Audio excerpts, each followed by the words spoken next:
অসমৰ সময়ত আমি 5,15,000 কোটি টকাৰ MOU আৰু ঘোষণা আমি লিপিবদ্ধ কৰিছিলোঁ আৰু ইনফ্ৰাষ্ট্ৰাকচাৰ ইনভেষ্টমেণ্ট এই দুইটা শিতানত এই ঘোষণাবিলাক আমি ৰাখিছিলোঁ। আজি আমি 22,000 কোটি টকাৰ যি ঘোষণা আছিলে বা প্ৰাৰম্ভিক চুক্তি আছিল আজি তাক আমি ব্যৱহাৰিক পৰ্যায়লৈকে লৈ গ'লো। বহুত উদ্যোগে ইতিমধ্যে কামো আৰম্ভ কৰিছে আৰু নামৰূপৰ সাৰ কাৰখানা 10,000 কোটি টকা, 32,000 কোটি টকা, ইনফ্ৰাষ্ট্ৰাকচাৰৰ দিশত 30,000 কোটি টকা, গুৱাহাটীৰ ৰিং ৰোড আৰু শিলচৰৰ এক্সপ্ৰেছ হাইৱে, অৰ্থাৎ 5,15,000 কোটি টকাৰ 60,000 কোটি টকাৰ কাম এতিয়া আমি ধৰাতলত আনিব পাৰিছোঁ। অহা ছেপ্টেম্বৰ অক্টোবৰ মাহৰ ভিতৰত আৰু 30,40,000 কোটি টকাৰ যি ঘোষণা আছিল বা প্ৰাৰম্ভিক চুক্তি আছিল তাক আমি ব্যৱহাৰিক পৰ্যায়লৈ আনিব পাৰিম বুলি আশা কৰিছোঁ। গতিকে যিটো মই প্ৰথম অৱস্থাত আশা কৰিছিলোঁ যে প্ৰথম বছৰত 5,15,000 কোটি টকাৰ 1 লাখ কোটি আহিব, সেই ধৰণৰ পৰ্যায়তে আজি আমি আগবাঢ়ি গৈছোঁ আৰু আজিৰ যিখন MOU ঠিক ফাইনেল চুক্তি হ'ল, বহুতৰ উদ্যোগো বহুত দূৰ আগবাঢ়িছে। মই ভাবোঁ যে ভাল পৰিৱেশ এটা লাহেকৈ নিৰ্মাণ হ'ব গৈ আছে।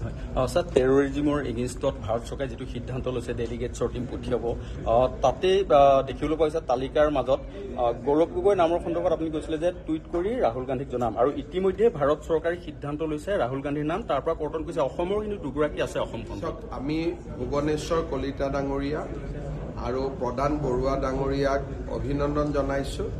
ভাৰতক তেওঁলোকে প্ৰতিনিধিত্ব কৰিব। তেখেতসকলে যাতে আমাৰ ভাৰতৰ পক্ষ সজোৰে বিশ্বৰ দৰবাৰত ৰাখিব পাৰে। পাকিস্তান যে এখন সন্ত্ৰাসবাদী ৰাষ্ট্ৰ, পাকিস্তানে এতিয়া বাংলাদেশতো অশান্তি কৰিব খুজি আছে, যাৰ ফলত উত্তৰ পূব প্ৰত্যক্ষভাৱে প্ৰভাৱিত হ'ব পাৰে। সেইবাবে মই ভাবোঁ যে আমাৰ ভাৰতৰ পক্ষ আৰু তাৰ লগত আমাৰ ৰাজ্যখনৰ যিটো চেন্সিটিভিটি আছে, এই দুইটাই সাংসদ ভুৱনেশ্বৰ কলিতা আৰু সাংসদ প্ৰদান বৰুৱা ডাঙৰীয়াই বিশ্বৰ দৰবাৰত উপস্থাপন কৰিব। গৌৰৱ গগৈ নামটো কৰ্তন হৈছে তাত। প্ৰদান বৰুৱা আৰু ভুৱনেশ্বৰ কলিতা এজন অভিজ্ঞ সাংসদ, কোনো বিতৰ্ক নাই। পাকিস্তানৰ লগত তেওঁলোকৰ প্ৰত্যক্ষ পৰোক্ষ সম্পৰ্ক নাই। গতিকে মই ভাবোঁ যে অসমবাসীক ভুৱনেশ্বৰ কলিতা আৰু প্ৰদান বৰুৱাই যোগ্যভাৱে প্ৰতিনিধিত্ব কৰিব পাৰিব। As a Northeast, we are very happy that 3 important Member of Parliament from Northeast has been included in the Indian delegation. 1 honorable MP from Nagaland, 2 honorable MP from Assam. We are feeling immensely proud, and we feel that all our 3 Member of Parliament from our region will be able to contribute meaningfully in presenting India's case in the world platform, in the global platform.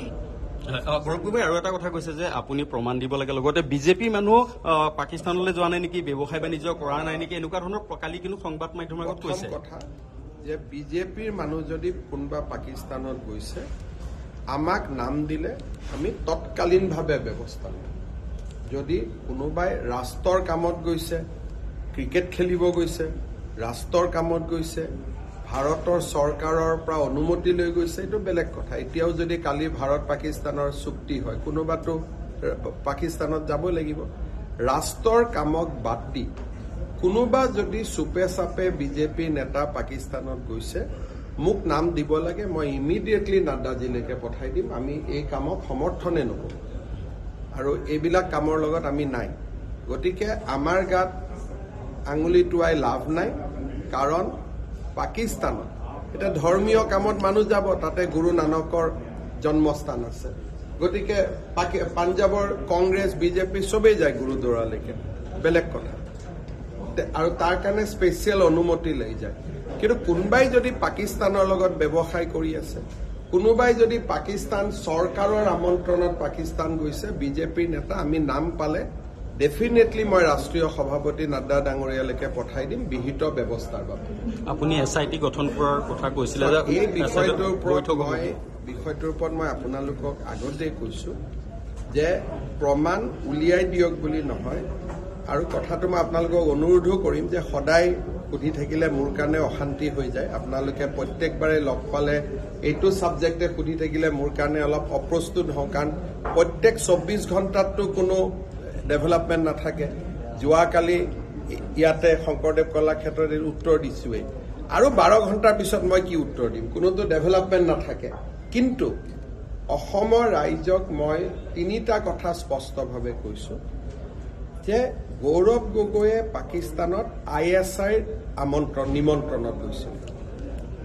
এতিয়ালৈকে মই ইমানটোলৈকে যোৱা নাছিল। আজি মই প্ৰথমবাৰ কৈছো যে তেওঁ পাকিস্তানত ISI আমন্ত্ৰণত গৈছিল। তাৰ ডকুমেণ্টছ আমাৰ লগত আছে।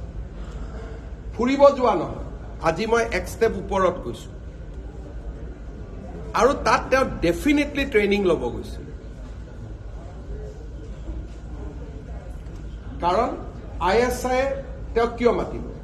পাকিস্তানৰ গৃহ বিভাগৰ চিঠি পোৱাৰ পিছতহে গৌৰৱ গগৈ তাত গৈছিল।